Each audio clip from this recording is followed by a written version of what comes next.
Marina had been cleaning offices for 23 years, and she preferred it that way because the work was honest and the hours were quiet. She had learned long ago that invisible people see everything. Every evening at 7, she would arrive at Sterling Financial with her cart, and her supplies moving through the glass corridors like a whisper. The building would empty, and Marina would begin her rounds, wiping down desks that cost more than her car and emptying trash bins filled with the remnants of important decisions.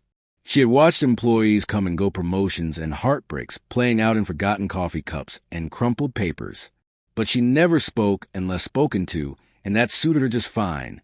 Benjamin Cross, the CEO, was different from the others. He worked late most nights, and he always acknowledged her with a nod or a quiet thank you. He was probably in his early 40s with a kind of tiredness in his eyes that Marina recognized from her own mirror. One Thursday evening in late autumn, Marina was cleaning the executive floor when she noticed something unusual.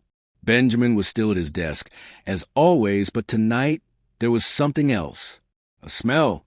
It was faint at first, metallic, and sweet like pennies left in the rain. Marina had grown up on a farm, and she knew the smell of blood. She paused near his office, pretending to wipe down a table outside his door. Through the glass walls, she could see him working his jaw, clench his hand pressed against his abdomen. Her heart began to race, but her hands remained steady. She had raised 3 children alone after her husband died, and she had learned that panic helps no one. Marina knocked softly on the glass door. Benjamin looked up startled, and for a moment she saw something flash across his face. Pain maybe, or fear. "Come in," he said, and his voice was tight. Marina stepped inside with her cleaning cloth still in her hand. So she said, "Quietly, I hope you do not mind, but I smell something that worries me." Benjamin frowned, confused. "What do you mean?" Marina took a small breath. "It is a metallic smell, so like blood, and I see you are holding your side. I used to be a nurse many years ago, before I had my children. May I ask if you're injured?"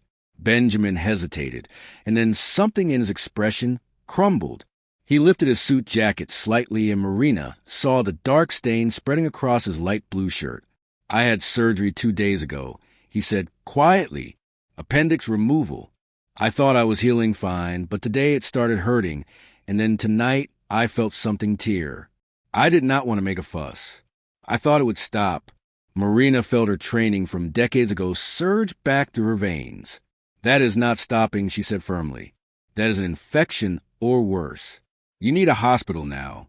Benjamin shook his head. "I have a board meeting tomorrow morning. This deal has been 2 years in the making. I cannot." Marina set down her cloth and looked him straight in the eye.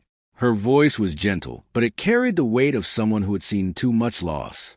"Sir, I lost my husband because he ignored chest pains for 3 days.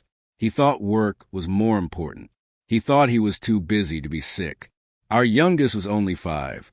She paused, letting the silence hold the truth. "You can reschedule a meeting. You cannot reschedule your life." Benjamin stared at her, and she saw his eyes grow wet. "I am scared," he whispered. Marina nodded. "That is wise. Fear keeps us careful. But right now you need to be brave enough to ask for help." She pulled out her phone and dialed for an ambulance. Then she sat with him, talking quietly about her children, about the seasons, changing, about anything that would keep him calm and present. When the paramedics arrived 12 minutes later, Benjamin was pale and shaking. Marina rode with him in the ambulance, holding his hand, because no one should go to the hospital alone. At the emergency room, the doctors confirmed what Marina had suspected. His surgical wound had reopened internally, and he was bleeding into his abdominal cavity. Another hour, and the outcome would have been very different. 3 weeks later, Marina was cleaning the executive floor, as usual, when Benjamin appeared beside her. He was moving slowly, still recovering, but his eyes were clear. He held a small envelope. "Marina," he said, "I do not know how to thank you. The doctor said you saved my life." Marina smiled, her weathered face crinkling with warmth. "You just did." He handed her the envelope. Inside was a check that made her hands tremble. "This is too much," she whispered. "It is not enough," he said gently. "But there is something else. I have been thinking about what you said in the ambulance about being invisible. I realize now that I have been treating people as invisible too. I am changing that. and I would like you to consider a position in our company. Facilities Management Director.